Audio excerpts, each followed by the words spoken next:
Good morning. I am honored to have been asked to speak to you all today.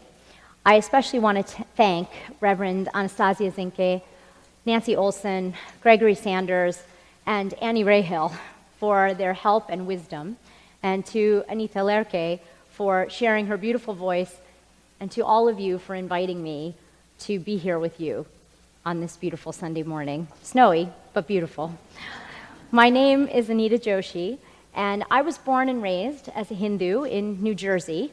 I married my husband, who is a Jain, and we settled in Indiana in 1998. So I am a pediatrician by trade, a mom, a volunteer at the Hindu temple. I also sit on the board of CIC, the Center for Interfaith Cooperation. Within my family, we share many religious traditions, Catholicism, Protestantism, Hinduism, Jainism, and Sikhism. And it is with this spirit of understanding and togetherness that I today will present the Hindu view of Ahimsa. Ahimsa is the Sanskrit word meaning non-injury that is at the core of nonviolence. It is a value that I believe we all must hold in order to make this world a better place. If you will indulge me, I will try to put this into the broader context of the religious teachings of Hinduism, and I hope that I will be able to do so. And I will take questions at the end, so feel free. The ultimate goal for Hindus is moksha, or the freedom from the cycle of birth and death, achieving enlightenment, and ultimately joining with the divine. In order to follow this path, Hindus must follow a moral code known as dharma. Ooh. Must have said something good. Or the right path. The path of dharma consists of non-violence, non-coveting, truth, and control of one's senses.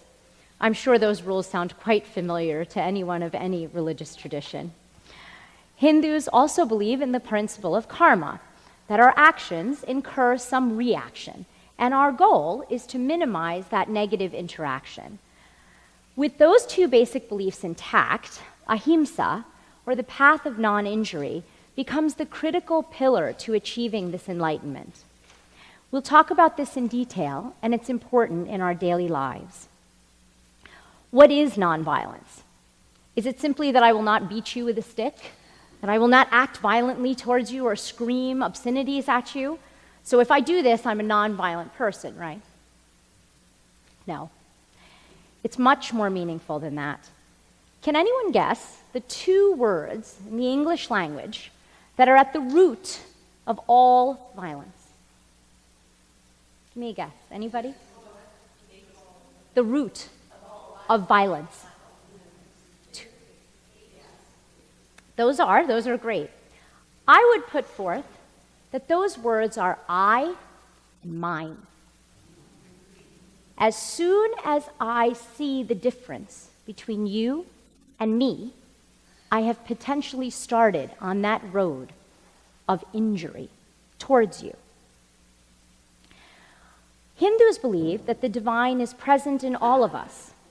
The greeting namaste means I bow to the divine in you, which is also within me, and thereby I have achieved that sense of oneness between us. How can I be violent towards you without injuring myself in return? I must treat each creature as if it contains the same divinity, for all creatures do. While it is true that Hindus believe in one God, we believe in fact that there is only God, that all that we see manifested in this universe is divine and must be treated with care. Gandhi was the most well-known of all our practitioners of Ahimsa, and in fact took this Hindu principle and created the movement of Satyagraha, or the truth force, which he expressed as nonviolent active resistance. He used this movement to free India from British rule, as you heard in the story earlier today, and is credited with inspiring great leaders throughout the world, such as MLK, Desmond Tutu, and Nelson Mandela, all of whom recognized the universal truth that all life is sacred. Each of them were practitioners of Ahimsa. Gandhi defined ahimsa in his writings. Ahimsa does not simply mean non-killing. Himsa, the root of the word, means causing pain to any life out of anger or from a selfish purpose, or with the intention of injuring it. And refraining from doing so is ahimsa. Gandhi felt that only in practicing nonviolence could we free the world and ourselves from the never-ending pain that we experience. He wrote, "Nonviolence is the law of our species, as violence is the law of the brute. The brute knows no law but that of physical might. The dignity of man requires obedience to a higher law, to the strength of the spirit. A satyagrahi will always try to overcome evil by good, anger by love, untruth by truth, and himsa by ahimsa. There is no other way of purging the world of evil." This pillar of Hindu belief, ahimsa, formed his opinions, and he felt that we must see each other's divinity and sameness in order to overcome our baser instincts. He expressed often that there was inherent violence in the exploitation of man and the resources of Mother Earth because it led to the domination of self-centeredness and of greed. He would clearly have stood with environmentalists today. The concept of non-injury is broad, however, and Gandhi applied it to all situations, some of which people may have disagreed with. He once said that poverty was the worst form of all violence, and that non-injury means protecting people's minds as well as their bodies, their dignity as well as their physical well-being. He said, quote, "My ahimsa would not tolerate the idea of giving a free meal to a healthy person who has not worked for it in some honest way. And if I had the power, I would stop every location where free meals are given. It has degraded the nation, encouraged laziness, idleness, hypocrisy, and even crime. Such misplaced charity adds nothing to the wealth of the country, whether material or spiritual, and gives a false sense of meritoriousness to the donor." In today's politics, Gandhi's words might appeal to both the left and the right. And wouldn't that be a welcome change of pace? He was also influenced by many Jain religious scholars and writings. Jainism's overarching principle is the commitment to ahimsa above all else. Jains pursue ahimsa to the very extreme edges of what is achievable by human beings.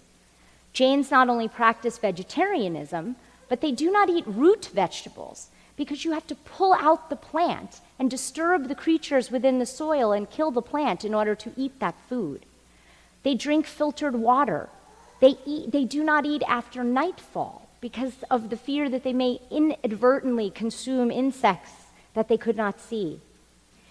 They sweep the streets in front of them to prevent crushing small insects under their feet. One sect of Jain renunciates leaves all worldly attachments behind, including family ties and even their clothing, and they eat once a day, and only what fits into the palm of their hands. Needless to say, there are not many Jains in the world. There are about 7 million of them. Most, however, do not follow these extreme principles. All, however, do espouse the virtues of ahimsa. There is a Jain Day of Forgiveness that is celebrated, and it is one in which all Jains ask forgiveness for any harm, insult, or injury that they have committed during the past year, either knowingly or unknowingly. They extend that forgiveness to all others as well. So if you have hurt me, even unknowingly, I must forgive you. Gandhi's understanding of Hindu and Jain principles allowed him to recognize that in order to defeat the British, one had to make the world see that the violence and inhumanity that their very presence in India had been creating. They had to see that this negativity was spreading in a very powerful way. This would have to happen without India herself turning against its basic dharmic root and principles. He said, "We can only win over the opponent by love, never by hate. Hate is the subtlest form of violence, and we cannot really truly be nonviolent and yet harbor hate of anyone or anything within us." The question is often asked of Hindus and Jains, is there any time when violence is justified? Both Hindus and Jains feel that violence is justified for self-preservation if this is the only way in which to save your life or the life of the dependents, as these lives are viewed as sacred as any other. Hinduism justifies war, but only in the case of defending dharma, justice, and righteousness, and not in the pursuit of any greed, domination, or pleasure. The Hindu justification demands that all other avenues of compromise and sacrifice have been tried and failed. When these criteria are met, only then may war be considered to be within the rules of Dharma. However, the participants in that war are not without culpability if at any time they stray from those dharmic principles and model as they fight. Gandhi made many statements on war that are a reflection of this principle. He said, "Many people mistake nonviolence as compromise or avoidance of conflict. It is not. On the other hand, it is standing up for what is right, truth, and justice. Fighting a violent war is better than accepting any injustice. So really, there is no contradiction in fighting a just war and believing in nonviolence. Both are duties to be carried out to preserve justice and truth." He did, however, believe that nonviolent resistance was the better path than violent war. He once said, "There are many causes that I am willing to die for, but none that I am willing to kill for." Many of us, as religious people, find ourselves called to action in this time of injustice. And we can see the great leaders like MLK and Gandhi did not shy away from their religion in guiding their actions, but embraced its greatness. They did not look for words of scripture that may be interpreted to divide us and break us, but the words that made us whole. "I felt compelled to come into the political field," Gandhi said, "because I found that I could not even do social work without touching politics.